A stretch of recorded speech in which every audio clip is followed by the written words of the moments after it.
Did you know that because of this Islamophobe, Sweden almost lost its chance to become a NATO member? Assalamu alaikum, dear viewers. My name is Firdaus Khanan Garhari, and today I'm going to talk about the Quran burnings and their impact upon society and interfaith relations. For today, I picked this topic because the Quran means more than just a book. We Muslims believe it to be a universal source of guidance, a hope for people, a source of peace that transcends all borders. It transcends all cultures. It inspires millions of people, and it has around 2 billion followers. Though the Quran is such a significant book for us Muslims, sadly, there are things happening around the world that makes peaceful coexistence difficult. These desecrations of the Quran does not only hurt the Muslims worldwide, but it is also a threat to religious freedom, a threat to peaceful coexistence. You know, today the world is connected.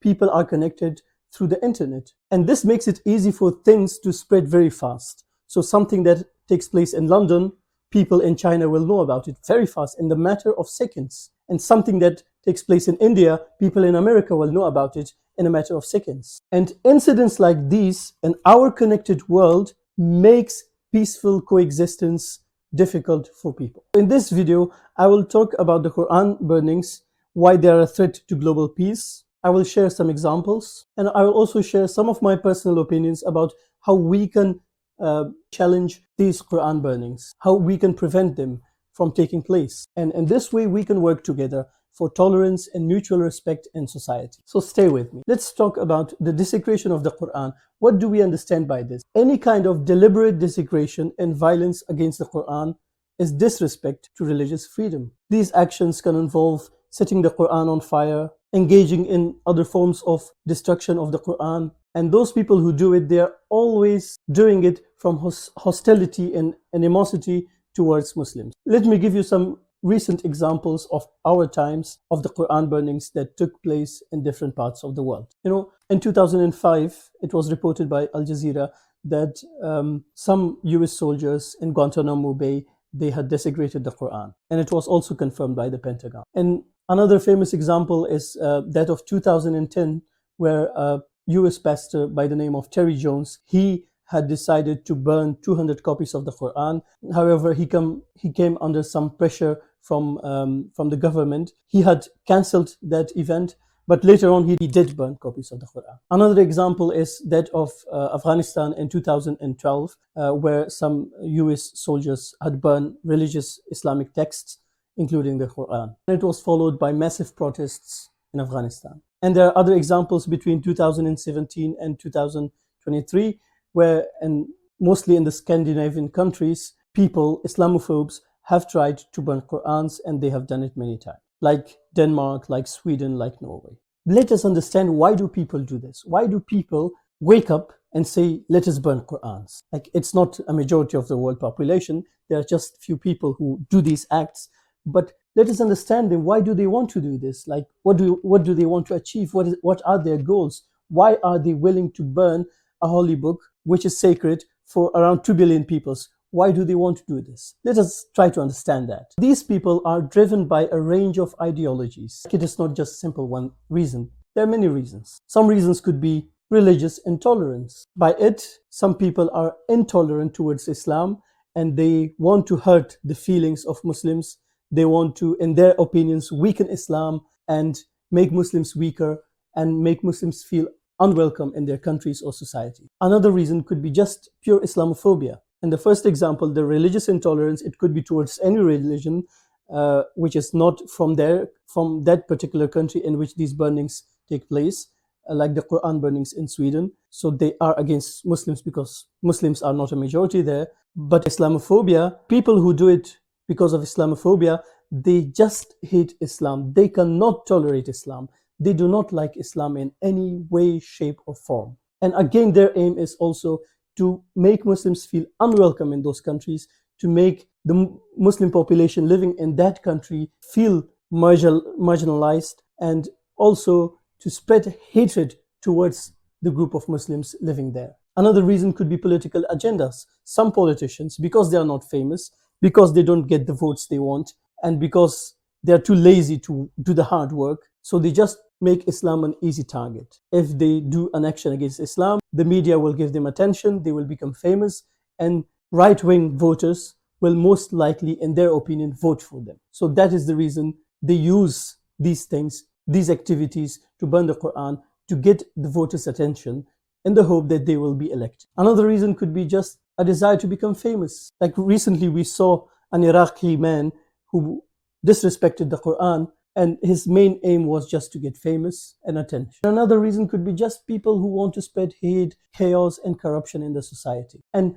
it is very likely that many people will have a combination of these many reasons. So if we look carefully at their motives, it is always selfish, based on lack of information. These people are not open-minded. They live in a bubble of their own reality, and their intention is always to hurt and harm Islam and Muslims as much as they can, as much as possible. Now, we saw the motives. There are a range of motives, but it also has consequences. Like our actions, when we do it, it has consequences always. And when you do actions that hurt sentiments of around 2 billion people, it will naturally cause reaction. One consequence is that these actions of Quran burnings contribute to a cycle of hatred towards Islam and Muslims. And this can create more misunderstandings around Islam and around the Muslim population. Another consequence can be that Muslims living in that country where these actions take place, that those Muslims feel marginalized, feel vulnerable. It can lead to violent clashes and harm peace and community. This will make community relationships between different communities more difficult. It can also damage the image of that particular country in which Quran burnings take place. It can damage the image of that country. So globally, people will look towards that country as a more intolerant country towards Islam and Muslims. Another consequence could be that the relations, the political relations of that country are severely damaged or maybe cut by these actions with the Muslim world. Like you have 2 billion people, you have more than 50 Muslim countries. So the relationships of these countries could get difficult. We have seen examples of embassies being closed, ambassadors being summoned. And if these actions continue, it is more likely that the reactions would be more severe from the Muslim world. We saw the motives, we saw the consequences. Let us see logically why Quran burnings are wrong. Well, number one, it is an insult to religion and religious freedom. You don't just destroy a holy book, you are also at the same time attacking the sentiments, the feelings of 2 billion people. In democratic societies, religious freedom is one of the foundations. So all religious people should feel welcome and be able to feel to practice their religions in that democratic society. So it is just wrong to have these hateful actions. And naturally, it will make peaceful coexistence difficult and maybe impossible. Another reason why the Quran burnings are wrong is that they could become a threat to security and safety. It can escalate tensions in communities. It can fuel hostility between different religious and cultural groups. This way, it becomes a vicious cycle of retaliation and hatred. These actions lead towards clashes, violent protests, riots worldwide. It can also make international relations between countries difficult. Recently, we saw the example of Turkey, making it difficult for Sweden to become a NATO member. And as a last reason why these actions of Quran burnings are wrong is that these actions are just ineffective. They do not have an effect or achieve something productive. It's a really ironic thing. Nothing constructive is achieved. I believe that in the long run, it will not make the Islam or Muslims weak or weaker, but it will just make them more famous, more united, because when a group is hated, people come together to defend themselves. So if these attacks take place, Islam will become more popular, Muslims will become more stronger and together. So these things are just ineffective. They are ironic. Okay, but now how do we deal with these Quran burnings? I think actions can be taken at different levels. Like Muslim countries can take actions, Muslim organizations can take actions against those individuals, and Muslim individuals can also do things that can prevent these actions. At the same time, non-Muslim governments, particularly governments where these actions take place, they can take actions against the Quran burnings. non-Muslim organizations, NGOs who work towards peace and harmony in society, they can take action against these individuals. And also non-Muslim individuals who love peaceful coexistence, they can also take actions. But naturally, those actions should be effective and according to the international law and norms. So to make this more practical, I think there are three possible solutions. So number one is education and awareness. People who do these acts are usually fueled by hatred, and most of the times they do not know much about Islam. So it is good and important and necessary and required that these people get information, correct, authentic information about Islam. I think there should be platforms created by Muslim organizations, individuals, by non-Muslim organizations, individuals. They should work together to make this achievable, to do things to make awareness and education about Islam more practical. And there should be given a freedom to people to ask critical questions about Islam. Like, for example, bring an imam who can talk about Islam and give to people the opportunity to ask him critical questions about Islam. And this way people will understand, because people naturally have questions about Islam. I can give you a personal example. I met someone who was involved in a political party. I don't want to name him. And they did a protest against our local community of Muslims. And I invited that person who had organized this protest against us. And I sat with him and I talked to him.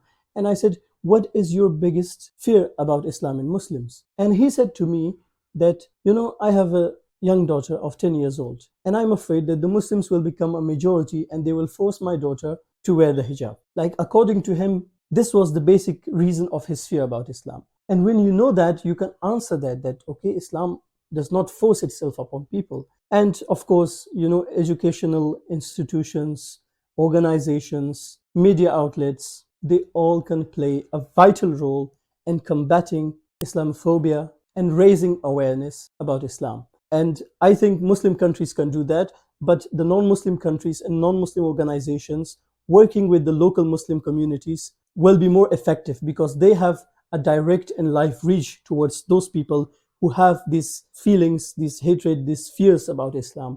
And this approach could be very effective. Another way could be just the collaborative efforts of individuals, of organizations, to just speak against these events of Quran burning, to teach maybe respect about all religions. And a third way could be just legal measures. Like, governments should have some type of legal actions that if a person commits such and such thing, it is a crime. If a person burns the Quran, it should be criminal. If a person burns a Bible, it should be a crime. If a person burns a Hindu scripture, it should be turned into a crime. This way, it will make it very difficult for people to burn holy scriptures. Like, I know some people will give the reason that, okay, we live in a free society, so everyone should have the right to express his or her feelings. We do not want to censor people. I understand that argument, but like, you need limits. You will not let an adult insult a child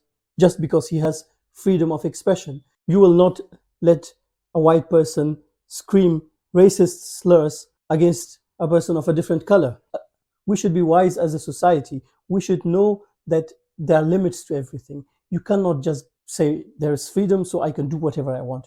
Freedom is a good thing, but you should have limits. When it comes to actions that hurt, for example, sentiments of 2 billion people, and you yet call it a freedom and you want to celebrate it, I think it's a very illogical and a very unwise way to look at the world. So to conclude today's video, I think that there are selfish people in the world who want to commit these crimes of burning the Quran just to get attention or achieve another selfish goal. We have seen that it is wrong, illogical, and ineffective way to burn the Qurans. We have seen that it disturbs the peace of a community and a society. We have seen that it's an insult to religious freedom and also a threat to the security of a country. And we have shared the different ways of how to prevent these actions from taking place. Thank you for staying with me for so long. I hope you have liked this video, and if you want to take some action and spread awareness about Islam or stop these Islamophobes from burning the Quran, maybe the least you can do is share this video. so that more people can see why these acts of Quran burnings are wrong. Thank you very much for your time. Have a nice day.